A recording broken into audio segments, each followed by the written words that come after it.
The snow is over, but the rain is still here. And but I did get some work done on the plot today. Today is February 27th. So let's take a look. I started plotting out the different areas with string and removing some of the infrastructure so I can get a sense of what's going to go where. So I'm thinking in this bed, potatoes. In this bed, I'm just going to keep these rose bushes and add whatever flowers. Onions are going to go here. And I think peppers and sun-loving plants are going to go here. Then I'm going to have a bunch of tomatoes along this edge, all the way across. And then there's going to be some green bean structures right here.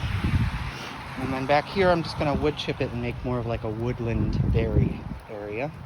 And maybe do greens and mushrooms and more shade-loving stuff back here. So that is what's up. And the only thing I really did to one of the beds today was fertilize, add compost, and mulch the roses. So I feel good about that. That's basically ready to go.